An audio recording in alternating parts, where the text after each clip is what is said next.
নমস্কার। নিফটির উইকলি অ্যানালিসিসে সবাইকে স্বাগত জানাই।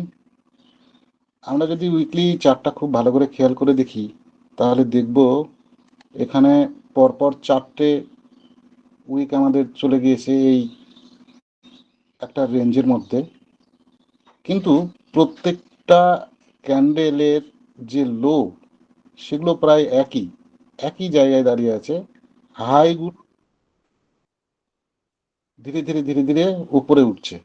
তার মানে রেঞ্জটা বাড়ছে।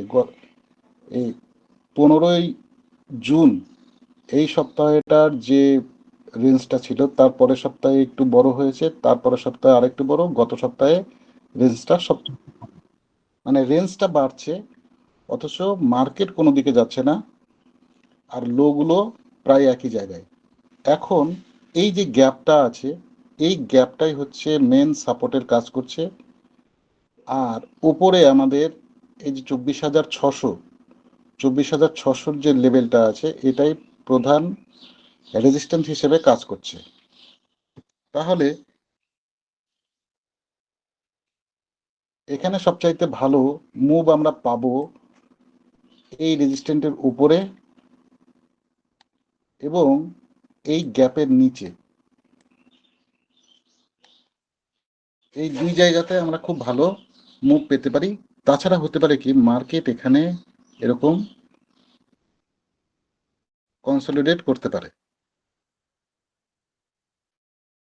যদি আরএসআই দেখা যায়, আরএসআইও আমরা দেখতে পাচ্ছি যে 50-র উপরে কিন্তু, যেটা ওঠার চেষ্টা করছিল, সেখান থেকে আবার বাঁক নিয়ে নিচের দিকে যাওয়ার চেষ্টা করছে। যদি এর 600 লেভেলটা ভেঙে যায়, 24,600 লেভেলটা যদি ভেঙে যায়, তাহলে হয়তো উইকলি আরএসআই 50-র উপরে আসবে। তখন আমরা একটা ভালো মোমেন্টাম পাবো। মোটামুটি এই গ্যাপটা আমাদের তখন টার্গেট হবে।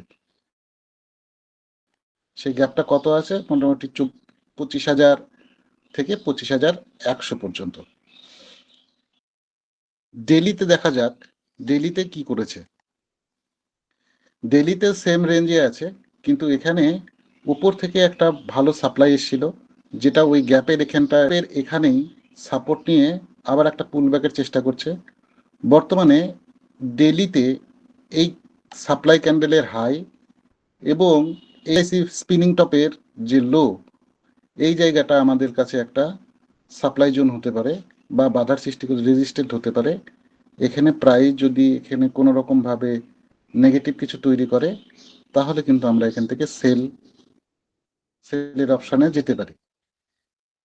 বা কালকে আগামী সোমবার যদি এই ক্যান্ডেলের লো ভেঙে যায়, এটার লো কত আছে?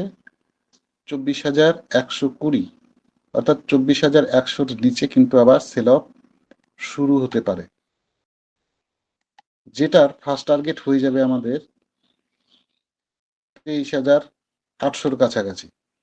বা এই উইক্সের যে রেঞ্জটা আছে, সেই রেঞ্জ অবধি। ইন্টারডে যদি আমরা দেখতে চাই, তাহলে দেখতে পাবো যে মোটামুটি 100 রেঞ্জের মধ্যে মার্কেট ঘোরাফেরা করেছে। তার মানে একটা গ্যাপ আপের পরে এখানে সারাদিনই ফ্ল্যাট মার্কেট ছিল। তো এই রেঞ্জের মধ্যে যদি আমাদের ওপেনিং হয় এবং হয়ে যদি ব্রেকআউট করে, তাহলে যে গ্যাপটাকে বললাম, এই গ্যাপটা আমাদের কাছে ফার্স্ট টার্গেট হবে। অর্থাৎ 300 300 থেকে 350 পর্যন্ত।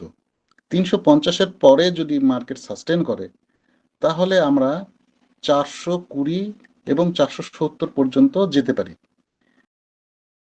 আর এখানে ওপেনিং হয়ে যদি নিচের দিকে ভাঙে, তাহলে এখানে আমাদের 450, 24,050, 24,050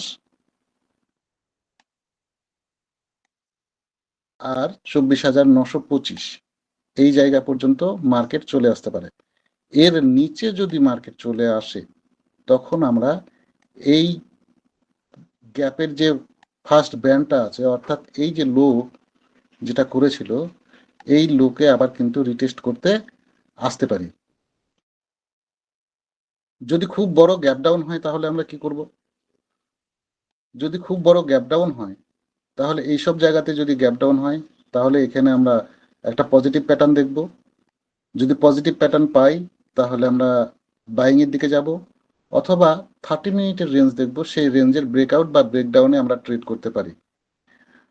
যদি গ্যাপ আপ ওপেনিং হয় সেম জিনিস, 30 মিনিটের রেঞ্জ দেখব, তার আপ সাইডে বা ডাউন সাইডে যদি ব্রেক করে সেখানে আমরা ট্রেড করতে পারি। বা উপরে গিয়ে, যেহেতু এটা রেজিস্ট্যান্ট জোন, এখানে গিয়ে যদি এরকম একটা বেয়ারিশ প্যাটার্ন কিছু তৈরি করে, তখন এখান থেকে আমরা সেল অফ করে দিতে পারি।